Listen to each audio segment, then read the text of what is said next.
All right. We're taking all the best old school wisdom and blending it with the top new school methods to bring you the optimal coaching strategies.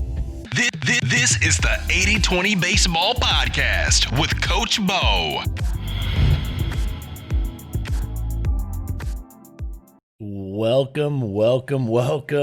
Ooh, I see that grass is getting greener. I see some buds on the trees starting to sprout a little bit up here in Boise. I know some places you already have green grass. Southern California, where I lived for so many years, in the South. Florida, I'm sure, has green grass all year round in every single spot. Northern states starting to feel that baseball season coming around with that grass getting greener and the bushes starting to bloom and the flowers starting to blossom. I've been watching baseball on TV, albeit spring training games, college baseball in full effect, high school seasons are in full effect in a lot of places, and youth baseball is picking up steam, and that's what we're here to discuss. Getting better as youth baseball coaches. Being the best baseball coach we can be when we walk out on the field. Confident, prepared, ready to go. That's why you come here. You want to walk out there on the field more prepared. It's exactly why I studied my butt off when I was a young coach, trying to absorb and take in, read, listen, watch whatever I could, because when I went out there, I wanted to feel prepared. And I played professionally. I played high-level college, high-level high school, and I still wanted to learn. I still want to learn, and that's why we're all here together to become better baseball coaches. We're going to talk about a coaching error that I made and how you can avoid it, and how this will help your sanity and help your team do better, help your players do better, and help you be a better coach. I'm going to share with you an outfield tip, a specific outfield tip, a strategy, a drill that is efficient, that is authentic, and can be done pretty much anywhere, not just on the baseball field, but even on a soccer field or off on some patch of grass, as long as you have a sufficient amount of space. Also, the Dodgers signed Freddie Freem. Now, he's a SoCal guy. He's actually went to high school. I lived right near where he went to high school, but he went out to Atlanta, as all of you probably pretty familiar with, went out there and had a really good extended stint with the Braves. Well, he came back over to the Dodgers. And now I know you're saying, Coach Bo, this is a youth baseball podcast. The focus is youth baseball, at least. There was an article on ESPN that had very useful quotes in this article that I think are really useful to help us be better coaches at any level, to help continually mold and shape and better prepare us. I should say mold and shape our paradigm to be better as coaches and to better prepare us as we go out there on the field.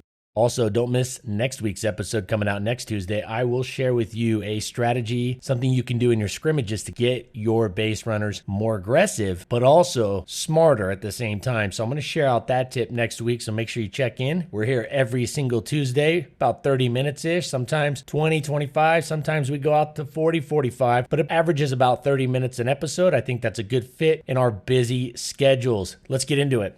This error that I made, this coaching error that I made early on in my career, interestingly enough, I didn't make this error as a player, but as a coach, an early coach and young coach. I started coaching at 23 years old, 24 years old. I made an error, consistently made this error, and it slowed my growth down. It slowed down some success, and I don't want you to make it, and this is something that's super common in sports, and that is when I first started coaching, and for a handful of years at the beginning of my coaching career, I focused too much on the umpires, on their calls, on the strike ball call, on the out safe call. I focused on the umpires too much. Now, what was too much? Pretty much outside of anything that I could change in terms of a call or something that was, say, an unsafe situation that I could bring to their attention. Outside of having a play that I could help influence the reversal of the call using the rule book or leverage that really isn't that common in most situations. In other words, coaches we really don't have that much leverage with umpires to get them to change their mind or to get them to start calling strikes a different way or balls a different way or whatnot. I think I know I made this mistake. I thought I could get them to call it more in the way that I thought it should be called, whether that was the strike zone or out safe calls, etc. I thought I could get them to come to my side of it. And you learn, if you coach long enough, but it doesn't take that long, you learn that you really can't change the umpires' minds for the most part. And there are a couple situations you can. We laid out those situations in an episode about 6 months ago. Go back and listen to that. So focus very little on the umpires when when you catch yourself wanting to say something about the strike zone, keep your focus with your team. Keep the focus on your team, on your players. At the youth baseball level, scouting is not nearly as much of a big deal. You don't have the sample size of data, of scouting reports to really make that big a difference. I'm not saying you shouldn't take a look at the other team's pitcher. I'm not saying you shouldn't analyze their lineup a little bit, but at the end of the day, we got to win from within. You're going to win and lose from within. A scouting report as you get older with players, advanced high school, definitely college, professional, that comes into play a lot more often. With youth baseball, you just don't have enough time other than to shift a few players on defense around, maybe play a bunt a little more aggressively with certain hitters on the other team. If you got pitchers on the other team that are atypical, having a subtle change in plan in terms of maybe moving up a little in the box for really slow pitchers or the patience on extremely inaccurate pitchers, things like that. Though other than those, you really should just focus 99% of the time on our players on our team. A little bit of a scouting report, maybe a little bit here, a little there to just adjust a few little things that are glaring things, like if a player on the other team just smashes the ball, move your outfielders back. If a player on the other team is just dead pull or opposite field all season, you've played them 3 or 4 games, there's a clear trend as to what they're doing, yeah, then maybe make those subtle little adjustments. When it comes to the umpires, though, very little attention. Very little attention. Catch yourself. It's so natural for us to get caught talking to the umpires, to get focused on their strike zone, on their technique, where they're calling the safe out calls from, were they standing in the right position, things like that. Was the runner at first safe or out? Things like that. Quickly ask yourself, is that something you can change via the rule book or by asking for assistance by the other umpire? By the way, go listen to that episode a while back when we talked about this. Don't yell out, hey, check with the other umpire. Go out kindly to the umpire, subtly to the umpire that you perceived as missing the call, and ask them to ask the other umpire for help. Did they see it different? Because if you start blasting them out in front of everybody, good luck trying to get that other umpire to change and go with you against his partner. If it's outside of those two things where you can use the rule book or the other umpire to change the call, there should be almost zero focus on the umpire. So I made this mistake. It stunted my growth when I was a younger coach, and it will stunt your growth. It will slow down the progress of your team. Your team will not get better as fast as it can if you're focused on the umpire. And the umpire will not cost you first place. They will not cause you to finish in last place. At worst, an umpire might cost you 1 game, but we have to be very careful to blame an umpire for a loss in a game. For example, I saw the other day a college baseball game. I was watching the game and there was a hit by pitch to finish out the game. You could say, and I could say, and a lot of people, I saw comments on Twitter that said the umpire cost them the game. What happened specifically was the umpire called the batter out, saying that the batter did not avoid getting hit by the pitch. And in fact, it looked like the umpire said the hitter leaned in with his knee and his leg into the pitch. What I saw didn't show that, but nonetheless, that's what the umpire called. Now, you could appeal to a base umpire that might have had a better view and ask for a second opinion, as long as you don't blow a gasket and come out of the dugout screaming and hollering and steaming and put that home plate umpire on the defensive and put him on blast. If you come out of the dugout and you seek him and you seek a second opinion quickly and politely, you might have a chance. At the end of the day, even on the best case scenario, you probably got a 0.5% chance of winning that. But nevertheless, the final score was 10-9. 10-9. That was one batter out of about 45 who came to the plate in that game. Maybe 50 batters who came to the plate. And the team that lost scored 9 runs. They gave up 10. I don't think the umpire necessarily cost them the game. If your pitching staff gives up 10 runs in a game, you should probably not be saying the umpire cost the game. You give up 10 runs in a game at the college level, it's one thing in youth baseball. That's like the equivalent of 30 runs in like 9U baseball. If you give yourself up, if you're in Little League and you're coaching, say 11, 12U, you give up 17 or 20 runs in a game, you probably don't deserve to win, right? Sure, the umpire messed up the call at the end of the game. That cost you a run that would have tied the game. But man, you shouldn't have given up those 19 runs in the first place. So let's be careful. The umpires are not going to make or break the season, and they're very likely not going to make or break more than 1 game a year, if that. And I think just hearing me out on this, I think you probably see it like, yeah, I can see how the umpire's influence is much less than we think, because our players have so many chances, so much opportunity at the plate with pitches that are meatballs. Our pitchers pitchers out there could probably walk a lot less, give up fewer runs. Our defense could probably improve their defense. Most teams could always get better in all areas. Let's focus on those areas because those events happen a lot more than a bang call that is both perceived to be erroneous or wrong and also impacting directly the final result of the game, having a huge impact on the outcome. So don't make that mistake that I made. Baseball season's revving up. Umpires are going to be out there. Cut them some slack. Be nice. And one of the easiest ways and best ways to do this is just don't focus very much on them. Now, here's the trick. Naturally, we will focus on that strike zone or those perceived erroneous calls that the umpires make. Catch yourself. Catch that trigger. When you feel yourself getting triggered by that, or when you feel your mind sticking to the thought of the umpire, their call, their incompetency, whatever it is that we perceive. And I'm not saying you're not right. I'm not saying you're right or wrong. You very well may be right, but you got to back up. You got to catch yourself. And you got to get focused back on the present moment, and that is also being with your team, focused on your players, because there is not enough time in a youth baseball season to coach everything we need to coach and coach up our players. There just isn't. I mean, there's not enough time in a college season, much less a youth season. So limit your time, limit your focus on umpires, and stick heavily to your circle of influence. That circle of influence is your players, your team, and your assistant coaches, or if you're an assistant coach, your coaching staff.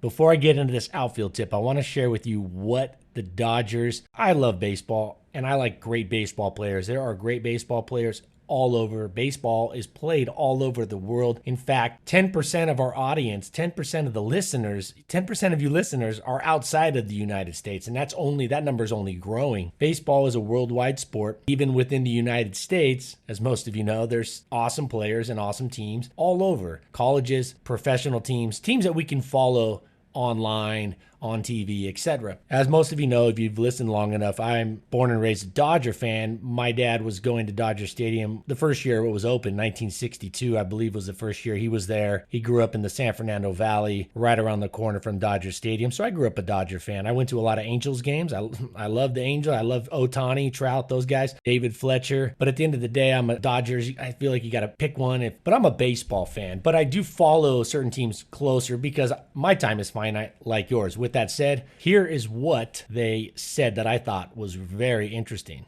Justin Turner started it off with a comment, then Clayton Kershaw, then Dave Roberts. I'm going to hit on these three things that we can all learn from. This is not about Major League Baseball. This isn't about the Dodgers. This is about what the best are saying and how we can extrapolate from that and use it at the youth level, because at the end of the day, baseball is baseball, and there are definitely differences between youth baseball, high school, college, and definitely between pro and on down, but there are a lot of commonalities. We'd be foolish to say there is not. I'm going to read to you specific statements that stand out that were said by the current Dodgers about their new teammate, the great Freddie Freeman. And we're going to start with Justin Turner. He said, quote, "He's a professional guy, a professional hitter. He controls the strike zone, uses the whole field, has power from foul pole to foul pole."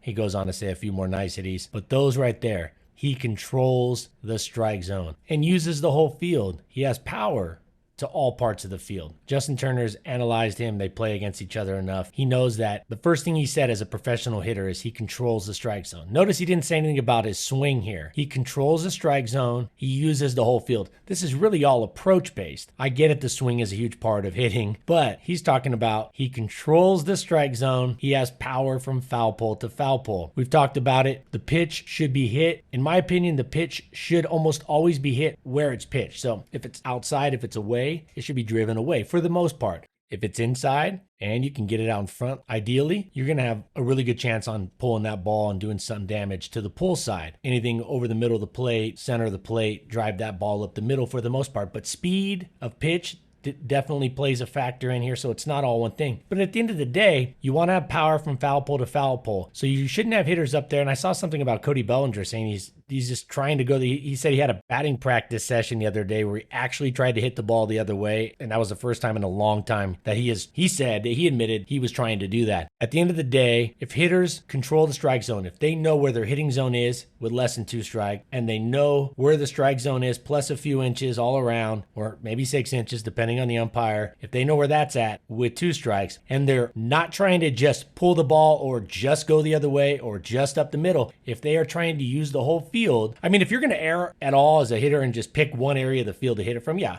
you would want to go up the middle if you're going to just pick one. But it's better not to go up there with that in mind for the most part. For the most part, I know hitters say I'm a gap-to-gap hitter. Nobody really ever goes up and says, I'm just trying to hit the ball right to center field. What happens is if you get a pitch that's 2 inches off the outside corner and there's 2 strikes and you got to put it in play and you try to hit that ball up the middle, there's a good chance you roll over or you hit it weakly because you're trying to do something with a pitch that the angle of your swing and the pitch angle and the location will not allow. It's physics. Physics tells you where the ball goes, not our mind. This is the biggest disconnect with coaching hitters when it comes to telling them where to hit the ball. You know, you want to pull the ball, you want to go the other way, you want to always hit it up the middle. Physics doesn't care what the hitter is trying to do or what they want to do. Like facts don't care about feelings, physics don't care about your hitting approach. It matters where the ball hits the bat and where the ball is located, the speed of the pitch. That will determine where it's going. With that said, you got to get a good pitch to hit. So Turner's saying he's a professional hitter. He controls the strike zone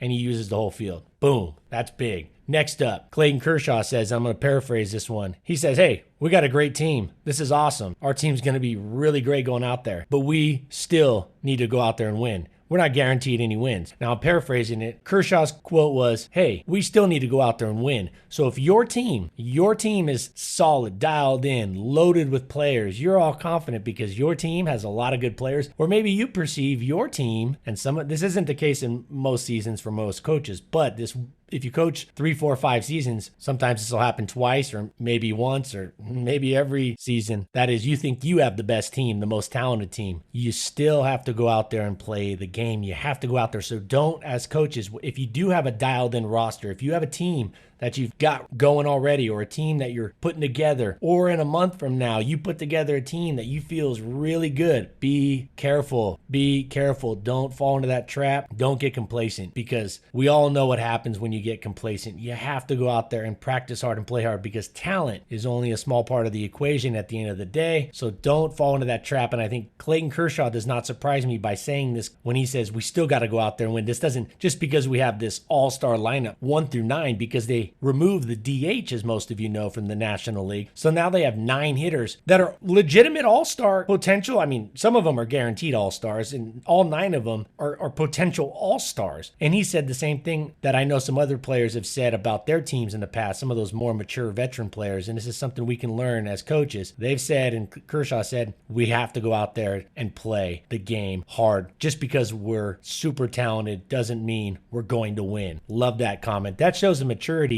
of Clayton Kershaw and being around as many seasons. He gets it. So coaches, if you get an uber talented team this year or next year or in the future, don't just think you're going to win. All right, thinking about winning doesn't win. Speculating about winning doesn't win. Winning wins. And great players don't always win. There's a lot more to it. So go out there and coach them up, no matter how great you think they are or how bad you think they are. Go out there and coach them as best you can. And I know you want to. That's why you're here, listening, learning, trying to be better. And I love that. Kershaw also had one other thing that I think was probably even more important than that statement that he made about going out there and playing. No matter how great you think your lineup is, you still got to go out and win on the field. He said, quote, he has that personality that will fit into any clubhouse, quote unquote. Talking about Freddie Freeman. Coaches, choose the person before the player. Choose the character, the coachability, the hustle factor before talent. Now, if you can get them all together, awesome. That's ideal. But when the most talented player or the player or players that might be more talented are not coachable, they're not hustling, they're not going to blend and jive with your team, the team culture that you want, remember, don't fall for the talent tease. And one of my favorite quotes is Vontae Mack, no matter what.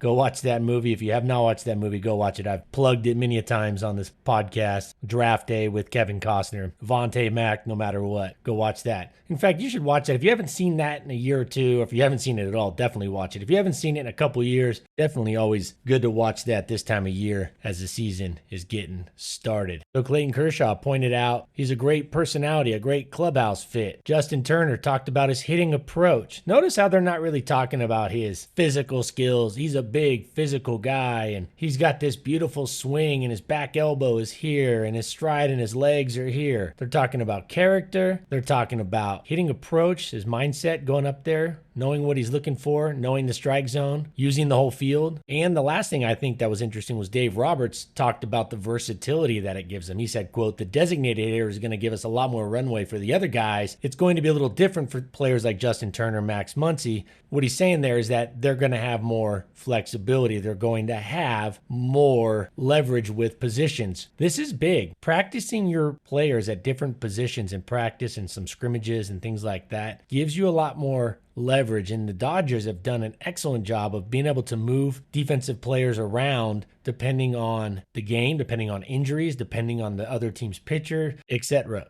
And at the youth baseball, it should be no different. You should be able to mix and match your defensive players, their positions, where they're at in the lineup, things like that. You should have a variety. And this is definitely more about on defense, moving them around, playing different positions, not just being a catcher all season and not just being a catcher and say a pitcher or a catcher and a first baseman, being a catcher, a first baseman and a left fielder or a right fielder or a third baseman, having your infielders play multiple infield spots. Definitely should have multiple catchers. I recommend having, not just multiple, like 3 or 4 catchers that can play and that can do that role, that can play that position effectively or at least adequately. Infielders should be able to go out to outfield and play outfield without skipping much of a beat. So the Dodgers shuffle their players around. If you step away from a Dodger game for more than 30 minutes and come back, you're very likely going to see one of their starters typically playing another defensive position when you come back. Last year they took one of the best outfielders in the game, an MVP, one of the best players of this generation, Mookie Betts, took him from outfield, stuck him at second base. Now, what I think youth coaches need to realize, young coaches need to realize is these teams are not just doing that randomly. They are practicing behind the scenes. They're prepping these players. They're not just throwing them to the wolves. And this is something we got to do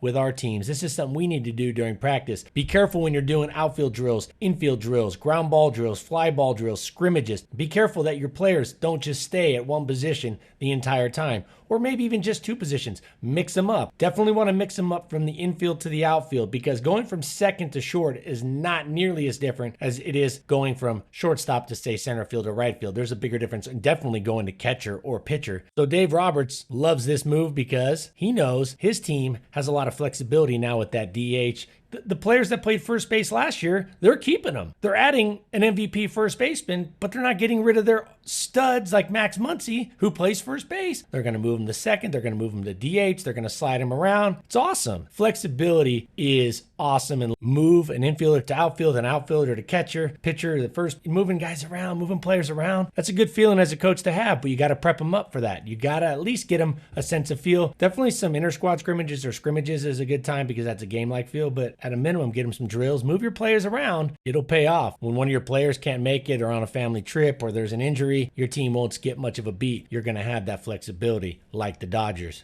Let's finish strong here with an outfield drill. You have your outfielders. You have them in 3 spots. The normal 3 spots: right field, center field, left field. If you have 10 players or less, 11 players or less, you can have the entire team out there for this because there's a lot of running and hustling. In fact, if you have 12 or less, you can have the entire team out there doing this drill. Typically, I like to have teams split up into stations and different groups to maximize the quality reps. But in this case, you could have the entire team out there as long as it's 12 players, give or take, or less. Let's say you have 12 players. You will put 3 in left field, 3 in right field. Now you're saying, Coach Bo, that math's not going to add up. Now you're stuck with 6 in center. Yes, you have 6 in center. You have 2 center field groups. You have a group of 3 that's working with the left fielders and a group of center fielders, a group of 3 that's working with the right fielders. You're working on 2 things here. You're working on 2 things: ground ball angles. Angles on ground balls or hits into the gap, doubles, hits into the gap, angles, banana angling, trying to curve around. You don't want to just run straight to where the ball is going right now. You kind of want to curve around it a little bit so you have that angle to get the ball back into the infield. Most of you know what I'm talking about here. You also have a communication component too. They have to work together. So you have 2 coaches with fungo bats and they're hitting balls, ground balls, 1 hopper, 2 hoppers, maybe line drives. They're not at home plate hitting these. For the most part, if you're working with the outfield, there's no reason for you to be at home plate. You'd be middle of the infield, maybe on the infield grass, depending on your hitting skills, maybe even out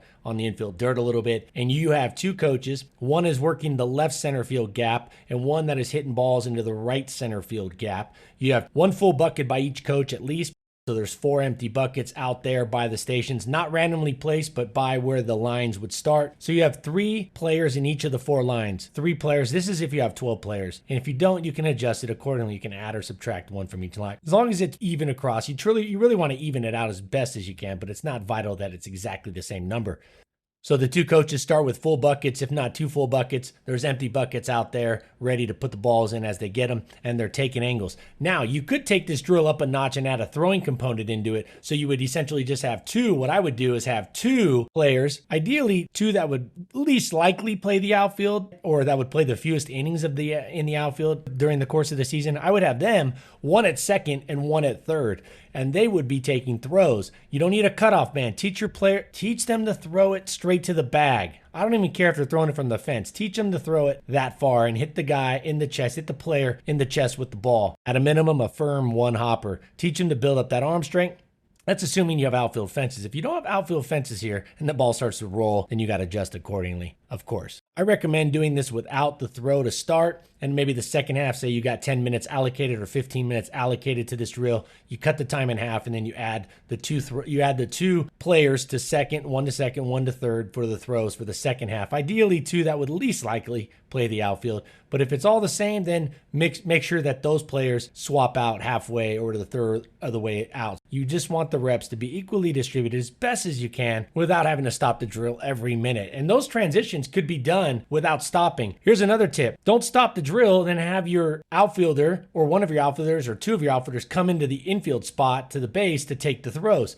Keep the drill going. Yell out, yo, Chuck, hey, Johnny, come on in. Keep the drill going. Don't stop the drill. Have 2 of your outfielders swing around out of the way and come and take those infielder spots and let them transition back out with the drill never stopping. As you can tell, this drill is working on angles to the ball and communication. The third part, the third part of this drill, there's the ground ball drill that has the throws also included into it. So there's a ground ball working on taking angles to the balls in the gap, taking angles, teaching hitters to read the speed of the ball. Sometimes they really got to take an angle towards the fence. They really got to go back behind the ball, kind of cut it off and go to where the ball is going to be, like Wayne Gretzky said. Wayne Gretzky said, I never went to where the puck was. I went to where the puck was going. We got to teach our outfielders to be a bunch of Wayne Gretzkys. Don't go to the ball, go to where the ball is going to be. If they misplay it, it could easily turn a single into a triple or a double into a triple. It's not good. And if you don't have fences, watch out. Put the quarter in the merry-go-round. So we're doing this drill to work on taking the angle, cutting the ball off, getting around it, and then also making the throw while we're kind of on the sideways run. We're on a run. We're coming around a ball, curving around, or getting to a ball, maybe spinning and throwing, right? They're spinning. Sometimes you can't work around the ball in the outfield. You can't work around it. So you just run over, pick it up, and then spin. Most of you know what I'm talking about. You do a kind of a spin 360 and throw it in. Now, before I go any further, make sure the right center field gap is throwing the ball to second base in this particular drill, and the left center field gap is throwing the ball to third base. I know in the right center field gap, they're going to be throwing the ball to third base in the games, but this really would create a safety issue that I don't think can be worked around very effectively. So I would have the right center gap, those sets of players, those teammates working in the gap to get that ground ball to throw to second base, and the left center field gap working on those throws to third base. I'd just stick with that unless you can figure out a way with screens or something to protect those position players that are playing second or getting the throws and working the tag at second and third. Now, the third part of this drill, I would work on pop-up fly balls. I would preferably have these thrown, or a pitching machine works really good to spit out fly balls effectively. If you can hit fungos, fly balls consistently, do it. That's ideal. But it's not easy to hit consistent fly balls to the right spot where you don't hit them too far or too short. Fungos would be great. If you can hit a fungo, what I mean by fungo, use a baseball bat. A fungo bat is essentially, as most of you know, is kind of a coach's bat that they use to hit ground balls and fly balls. It's a little skinnier. It's a little different. It works pretty well. Once you get used to it, you love it. But using just grab a kid's bat. Sometimes that's just easier. They have a little bit bigger barrel and you can't break it, things like that. Ideally, you would hit the ball with the bat. Definitely the ground balls I would hit with the bat. But on the fly balls, you can always throw them. But just try to get back as far as you can. And if you as a coach don't have the durability in the arm or the arm strength, get another player to do it. Get a player with strong arm. Rotate the kids with strong arms through. And of course, you're throwing the ball into the middle of the right center field gap or the left center field gap, aiming for the middle.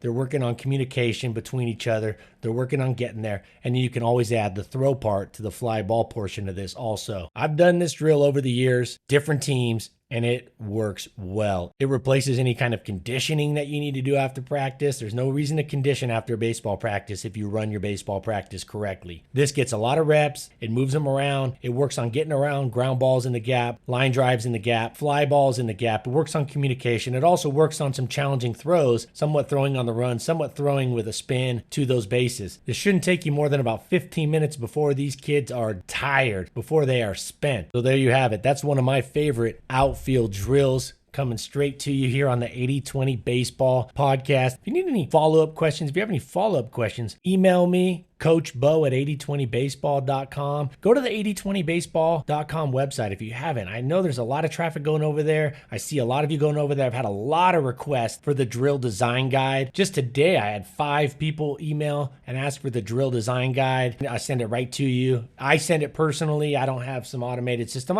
Maybe down the road, as more and more people get it and keep asking for it, I might have to automate that a little. But right now, I send it personally to you as a PDF. I took almost 3 straight weeks, Monday through Friday, to design, put that together, organize it, edit it, to make that drill design guide to the point, but also thorough enough to where you will never look at drills the same way. You'll know how to design a quality drill in any circumstance, for any sport, much less baseball, for any situation, anytime. Also, on the website, we got the pitching webinar recording. Now, the webinar already passed, but you can get the recording. It's over 2 hours of just pitching, discussing pretty much everything you need to know as a youth baseball coach when it comes to pitching. So we got the recording there. You can watch it in certain spots. I have the table of contents for the pitching webinar broken up. So if you want a certain topic that you want to learn about, I have that. You can see what we discuss when you go to the website. You'll see what's discussed in that pitching webinar, the 80/20 Baseball pitching webinar. You'll get the recording sent right to you. It's about 2 hours and 20 minutes of I show you my 2 favorite pitching drills. One of them's a pickoff drill, my favorite pickoff drill. One of them's my favorite pitching defensive drill. There's also the fall coaching clinic where I talk about batting practice design. I show you exactly how to design a batting practice to maximize the repetitions and the quality of it. Also in that fall coaching clinic, which you can get the recording for over on 80/20 Baseball, I lay out a dynamic warm-up routine that you can plug and play with your players. I lay out and give you a throwing routine. This is a very advanced, yet it can be done at any level, but this covers all the bases, no pun intended. So this throwing program is ready to go. The dynamic warm-up ready. You get access to that. You get access to the throwing program. You get access to batting practice designed exactly how I would recommend it, or at least in most situations. This is a really good batting practice designed to maximize the efficiency and effectiveness of your batting practice routine with your team. There's also team rules plan already. It's plug and play, ready to go. You print and use a team rules plan. I've thoroughly thought of and constructed and built out the rules that I think youth coaches should use with their youth baseball teams, and the tiered consequence system that goes with it. And it also comes with a bonus 26-page team culture guide. So go over to 80/20 Baseball. You're going to be a much better coach by going over there. I promise you. The feedback I'm getting fires me up. I'm motivated because the feedback I'm getting from coaches, the feedback from you listeners, it fires me up, because that's what I try to do. I just trying to give back to the youth baseball coaching community. Because when I played and when I was younger, I just thought there just could have been a lot better youth baseball coaching. My dad did a good job coaching me, but in high school and college and some of my youth baseball teams where I didn't have my dad as a coach, and even my dad for that matter, could have used all this. Thank you for being here with us this week. It's always a blast. Give me emails, give me shout outs, give me questions. Coach Bo at 8020baseball.com. Go over to the website, 8020baseball.com. Check it out. And don't forget, next week, I have a base running tip that will get your players more aggressive on the base path and also smarter. They'll know their limits and they'll also become more aggressive along the way. So I have that tip next week to share with you. So check in next Tuesday. We come out with an episode every Tuesday. And until then, take care of your health, keep taking care of your family, support your friends, and take this information out there. Take this out there and use it. Take it out there with more confidence now. Take it out there to the field, put it into action. It does take time to get really good at coaching, but you're going to be in a much better spot if you start using this right away. Until next week, adios. This has been the 80/20 Baseball Masterclass. Take it to the field.